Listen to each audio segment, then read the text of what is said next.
हर हर महादेव। दोस्तों, आपका मेरे चैनल पर स्वागत है। दोस्तों, हिंदू धर्म में हर तिथि, व्रत, पर्व का अपना अलग महत्व होता है।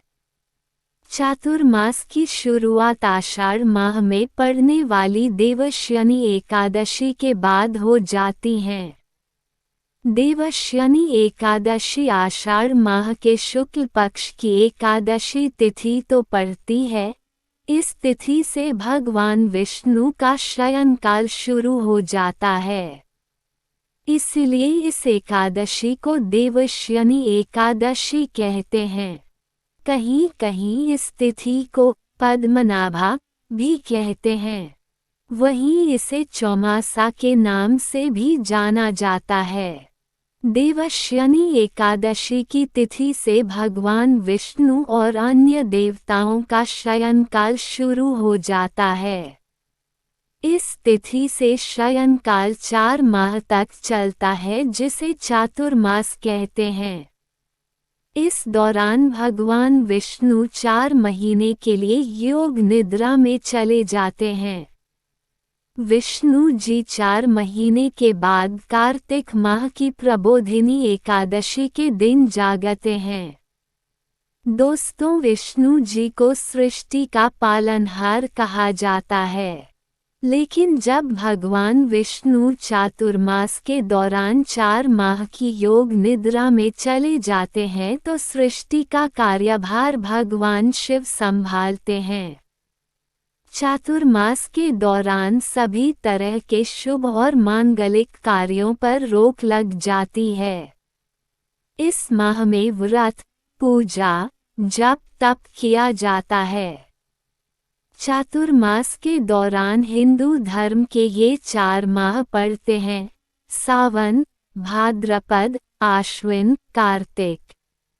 दोस्तों, पौराणिक कथा के अनुसार वामन अवतार में भगवान विष्णु असुरों के राजा बलि के पास पहुंचते हैं और 3 पग भूमि दान में मांगते हैं।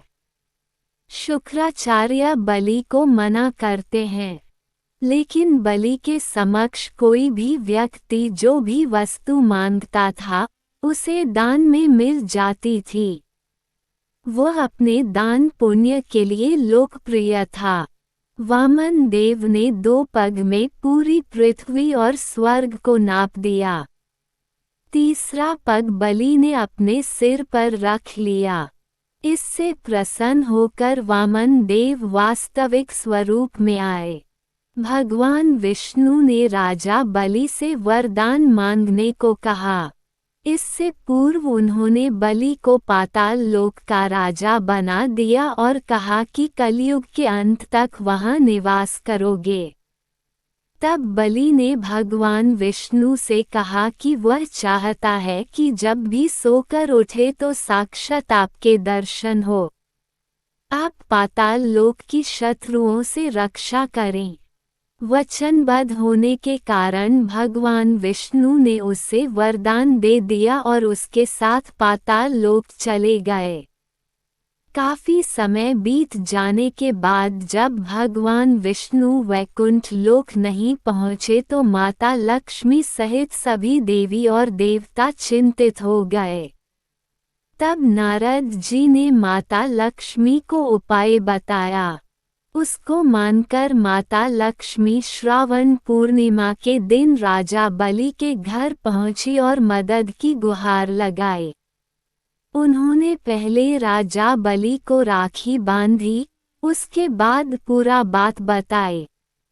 उन्होंने बलि को भाई बनाकर कहा कि तुम भगवान विष्णु को पाताल लोक से वैकुंठ भेज दो। माता लक्ष्मी को वचन देने के कारण राजा बलि ने भगवान विष्णु को उनके वरदान से मुक्त कर दिया। तब भगवान विष्णु ने उसे आशीर्वाद दिया और कहा कि वे चातुर्मास में पाताल लोक में निवास करेंगे। राजा बलि ने कहा कि आप दोनों मेरे संबंधी हो गए हैं तो कुछ दिन और पाताल लोक में रहें और सेवा का मौका दें। रक्षाबंधन से लेकर धनतेरस तक भगवान विष्णु और माता लक्ष्मी पाताला लोक में रहे। फिर वहां से वापस वैकुंठ लौट आए। दोस्तों, एक दूसरी कथा के अनुसार योग माया, जो कि सृष्टि का संचालन करती हैं, उन्होंने श्री विष्णु से कहा कि आप मुझे भी अपने शरीर में स्थान दें। योग निंद्रा भगवान विष्णु के सृष्टि संचालन में उनकी सहायता करती हैं, तो श्री विष्णु उनसे मना नहीं कर पाए।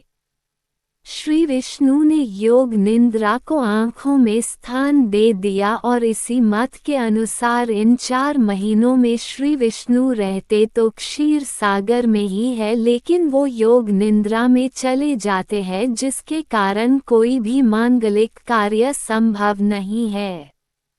दोस्तों, वीडियो पसंद आया हो तो वीडियो को लाइक और शेयर जरूर करें और कमेंट बॉक्स में हर हर महादेव लिखना ना भूलें। अभी तक आपने हमारे चैनल को सब्सक्राइब ना किया हो तो सब्सक्राइब जरूर करना। आप सभी का धन्यवाद।